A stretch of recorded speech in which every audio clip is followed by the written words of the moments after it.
identify those issues, right? Go about it the right way, right? Don't do behavior that is destructive to hurt your partner to the core now that they are encountering a trigger from you and end up with their own trauma because of what you're inflicting on them. Because yeah, we are time we can traumatize others, believe it or not, when we're not ill. So, behaviors focused on sabotaging your marriage often stem from trust issues. That's a big one. And we did an extensive, I think about 6 weeks or more, we did on trust issues, because trust issues shows up in so many different ways in a relationship: past experience and poor relationship skills, right? They all shows up in your relationship if those have not been addressed before you get into a relationship. So you meet someone new and happily date for a little while. The connection is great. There's chemistry, the intimacy is great. The sex is great, right? And you start spending more and more time together and you begin to start building that bond. But some people are okay with those temporary highs. Once those wear, some people are like, I don't want to be bothered, because you don't wanted your true self to show up. So some people use that as excuse to get out of a relationship by avoiding each other, ghosting each other, stop answering phone calls, stop responding to texts, married to the job, meaning they become workaholic. They let the children become the priority. They don't have no time for the spouse. Church become their new husband. They become churchified. Anything to avoid being around their spouses. And these are triggers that sabotages relationship. So does this sound like something that happened to you, or you see someone going through this? Girl, are you always on the go? When do you find time for your spouse? Everything happening in church. It could be 8 days function going to church. They're there. Could be on the job. They be salary. They're working 90, 80 hours a week in 1 week. When do you find time for a relationship, right? So sometimes these are triggers to avoid our partners because we wanted to exit and we don't want to hurt their feelings or whatever we come up with in our head and say this is the best way out. So you don't want to take responsibility. So these are some things that we do. Sometimes, like I said, it's consciously, sometimes it's unconscious. Your subconscious mind just want to find a way, right, to show up what you already registered. When the triggers start showing up on your brain for so long, you'll find different ways without you even, like I said, unconsciously or intentionally trying to do these things, because that's what triggers that. It doesn't belong in the body. Trauma doesn't belong in the body. So it's going to find an outlet. It's going to show up, or sometimes we'll say, well, he used to be so romantic. He used to be so attentive to detail. He really care about my whereabouts and stuff like that. And the phone calls stop coming in and stuff like that, right? These are avoidance, and these are some of the situation that people go through really when they wanted to get out. Not all the time, because there's no one size fit all, right? But the person, yourself and you know where you're at, right? If you don't feel safe with that person, you feel like you can't trust that person, you can't be vulnerable with that person, you can't open up to that person. And you feel like if you share those with that person, said, you know what, I'm not vulnerable, I'm not able to trust you 100%. You don't want to hear the why. What have I done? Because a lot of times the person you're with have not done anything. But because you bury those triggers for so long, it becomes the new you. So it been paying rent for so long, you don't want to get rid of it. So you want to get rid of the person, right? Just to keep that triggers in because you're already comfortable with it. A lot of folks really don't want healing. They don't want help. They just like the fact that they get attention. People like the attention to the issues that they're having, where they can point fingers and say they're the problem. But in the long run, the person you're with, you are slowly exiting by going separate ways. Because relationship take us coming together. It takes us being vulnerable. It takes us find a safe space, right? It takes us finding hobbies that, because everybody have their separate hobby. I don't play soccer. My husband loves soccer, right? But every now and then I'll watch a game with him, right? So he'll be able to teach me about the game. I love soccer. He likes soccer. I like to Netflix and chill. So guess what? We get to work together. I get to enjoy what he enjoy, and then he gets to partner with me and enjoy what we enjoy. Some people don't do that, right? If you're a person like soccer, like, oh, I don't know why you're watching grown men chasing around a ball, and you find every excuse to demean what the person is watching because time with them. right? Or you said, you know what, I'm going for a walk, and the person, I want to come with you if that's what you like. No, I just want to be by myself. When the person just want to spend time with you. But then we complain, oh, they don't show up, they're busy watching the game and stuff like that. Subconsciously, we're telling ourselves, I feel safe this way. So the more I get to do things on my own, think about it, you're practicing division. Because there's time, like I said, we're all individual being. But when we come together, right, we come together to work together as one and find common interests that bonds us together. So there are different ways that we can look at in marriages, like for specific reason why someone may sabotage, like I said, their own marriage, or content specific, right? There's no one size fit all. Everybody trauma is different, but similar in some ways, right? Every person has had a different past. How we were parented and our childhood, believe you me, a lot of folks be like, I want to go back to my childhood. I want to leave it there. I don't live there no more. I don't dwell no more. You're not healed. Because not to move forward, you got to go back, right? Because as long as it's locked up, it's going to keep you in bondage, right? Because when anything hidden in the dark, it's going to find a way to come out unhealthy. So you want to address those childhood issues. That's why we have amazing counselors and therapists on our platform. Evangelist Bacon, shameless plug right there. She's always available for a small fee, right? You need someone to talk to. It is important. These are some things that was taboo for us growing up, right? You don't seek counseling, you don't seek therapy. You take it to God and you leave it there. But God give us wisdom. God created therapists. He created counselors. And like I said, we need to be well-rounded. Prior work, but also application, right? When you pray, you got to use wisdom and seek out knowledge, right? And when you get the information, you have to apply it. So our teenage years also help shape how we do relationship. And or especially our first relationship. I don't know if some of y'all can remember y'all first relationship or the first crush or whatnot.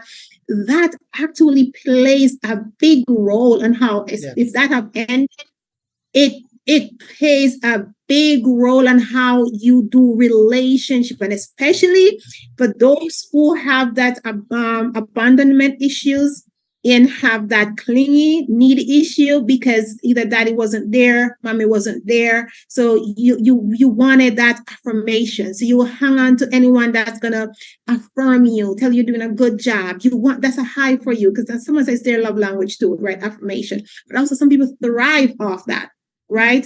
And they will cling on to anyone that cheered them on, especially in that first relationship when that person was your be all. You already planned the future and everything. And if that didn't end up and you have not found closure for that, you will bring that person into your next relationship and sabotage it, because Len saying, person that I trust, I open up, right? I give my all, right? And they did me wrong. Why should I trust you? So we already going with the mindset, I can't trust you. So what we already start doing, we're to start sabotaging the current relationship with the person who have not bleeding us, right?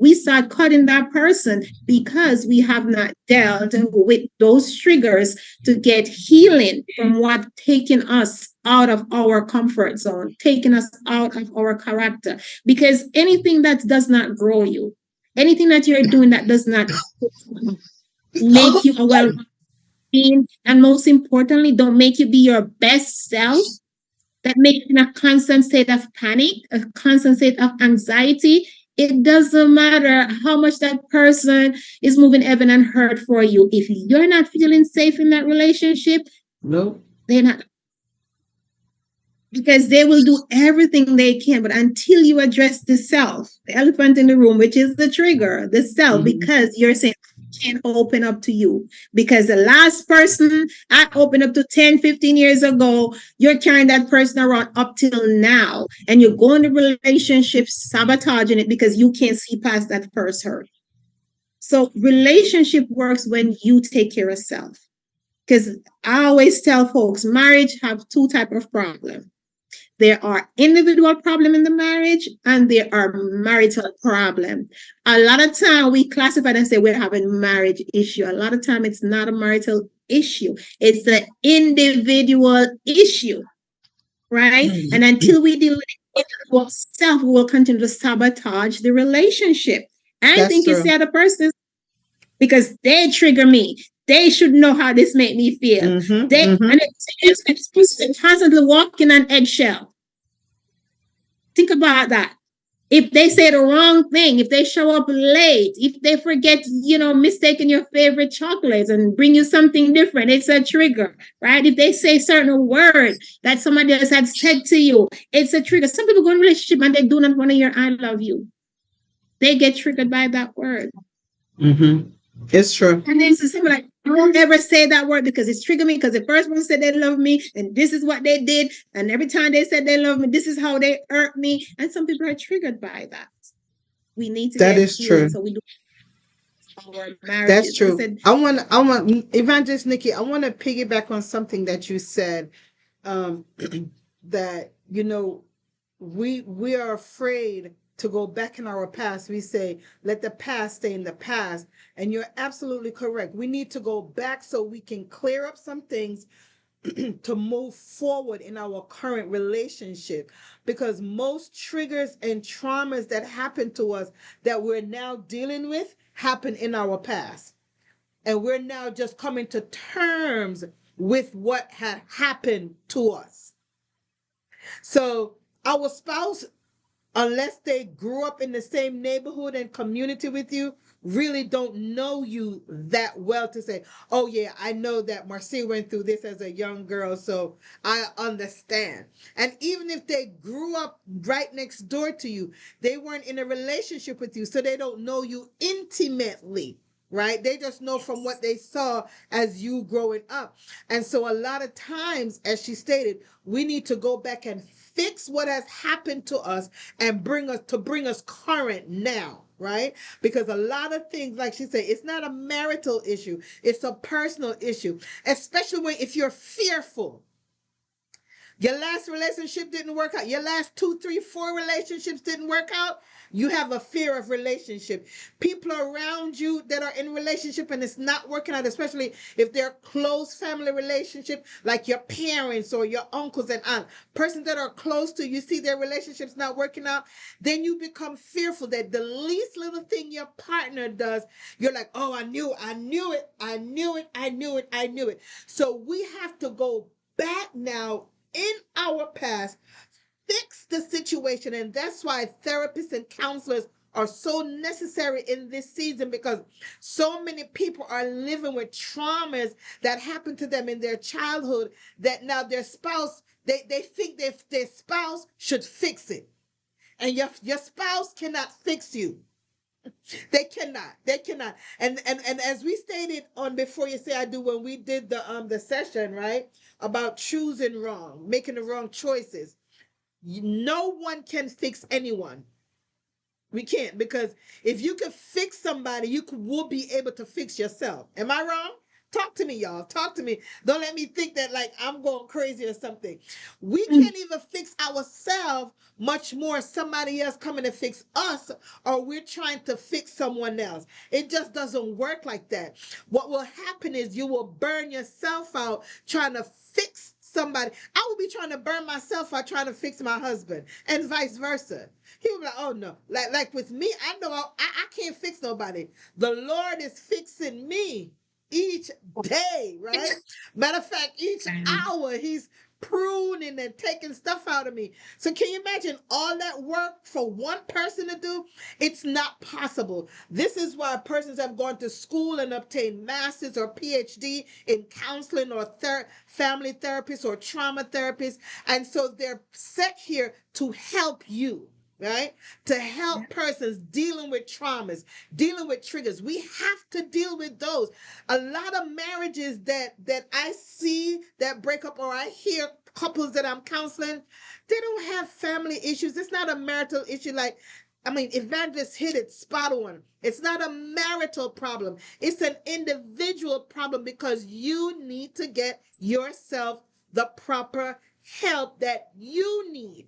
And so you're bleeding out on your partner now. You're bleeding out on the poor person, the poor husband or the poor wife. And they don't know why. They're like, what did I do? All I'm trying to do is love you. But because you've been hurt, and the hurt went deep down, deep down, whether you've been molested, whether you've been abandoned, whether you've been rejected, whether you've been ridiculed, whether you've been abused, all of those things, we suppress them. We think that we're going to get over it. And eventually we do with the proper help. With the proper help.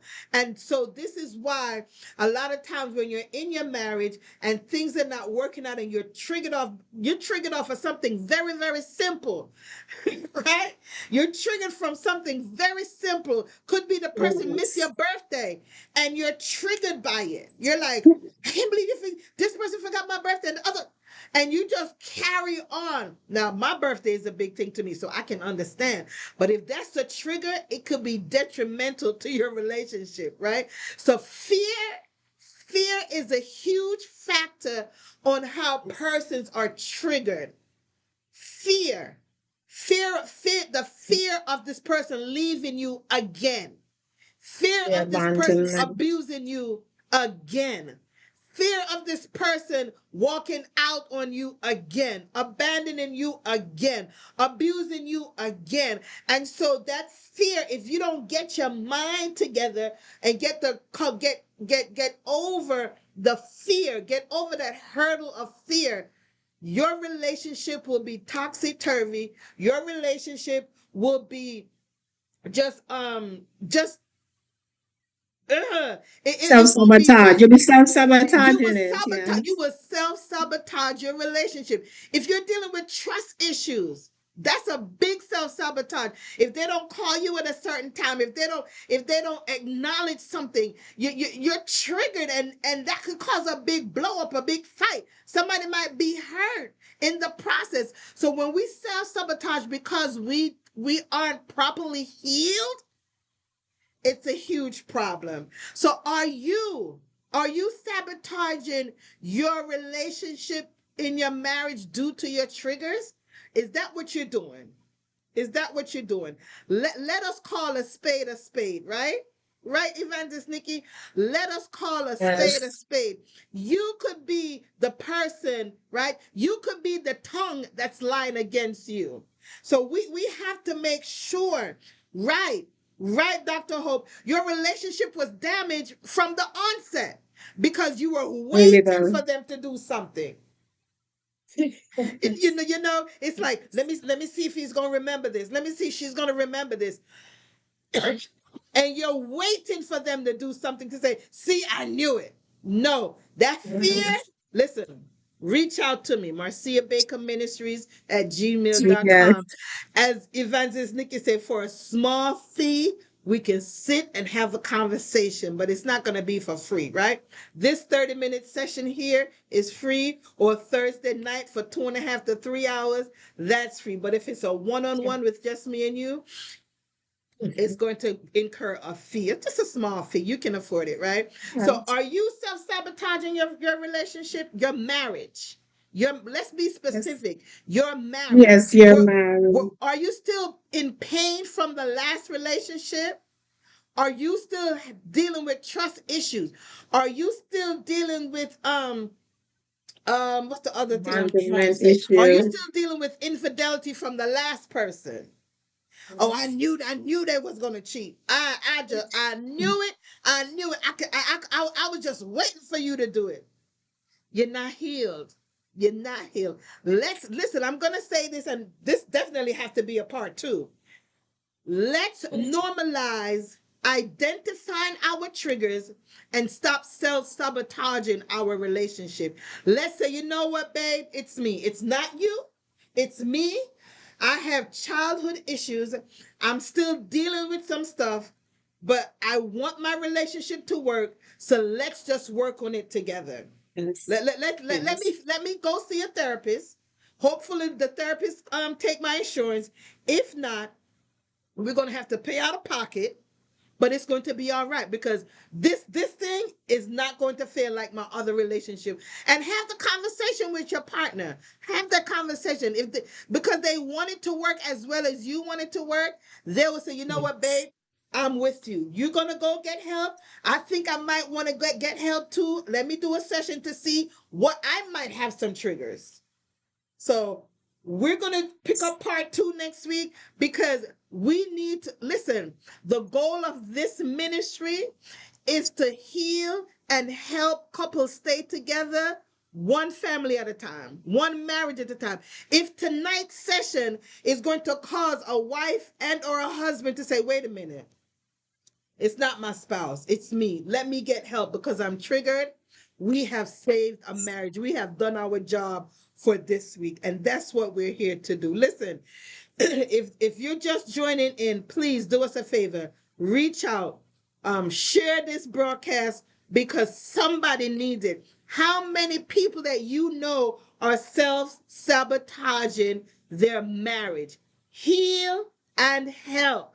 Because I've got the help I needed, because I've healed, so has Evangelist Nikki. Listen, we're not telling you something that we have not already walked through or probably walking through now. All right, healing, because I know I am, right? Each day for me. Sometimes my husband just shakes his head, and I already know what that means. Nikki, I know what that means, right? So listen, come next week. We're gonna finish up part. Evangelist Nikki is gonna finish up part two. Both of us together are gonna finish up part two because I want us to be healed. I want us to be whole. I want us to be happy within so that we're not bleeding out on our spouse. And I know some of y'all see people who are bleeding out on each other. Some leaders that need to be healed are bleeding out on the parishioners. It's not the parishioners, it's them. They're bleeding, they need help. But because of pride now, they won't say that. They will blame somebody else. All right.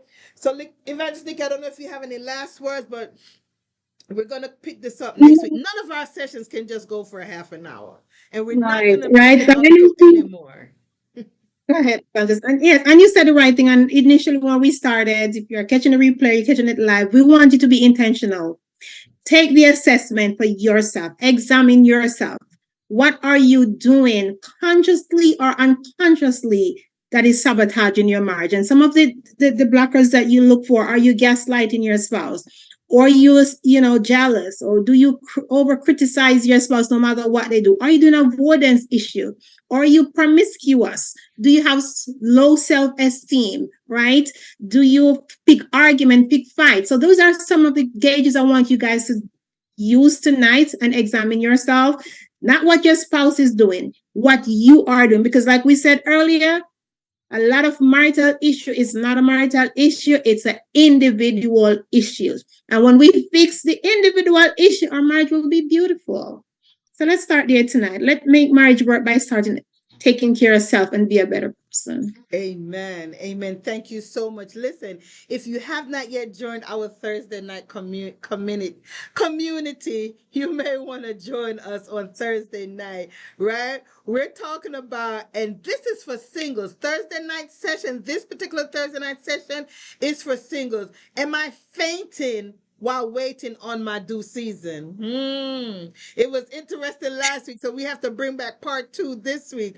Are And you this is, fainting? you know what, evangelist, shameless plug right there. While we did part one last week, for before you say I do, are you fainting? This is one of the things you can do if you're waiting. Make sure you're addressing your trigger and don't faint and not addressing your triggers. So it's kind of correlate. Yes, I yes. like I'm that. telling you, you want to join us on Yes, Thursday night. It is on Zoom. yes. It's not on Facebook or YouTube. Just it's on Zoom. If you follow us on any Private. social media platform, you will see the Zoom link. Sign up, share, and come in and have a conversation. All right. God bless you. God keep you. We love you. God bless you. Have an awesome, awesome rest of your day. And listen, do like Evangelist Nikki say, do that self-evaluation. Are you self-sabotaging your marriage because of your triggers? All right. God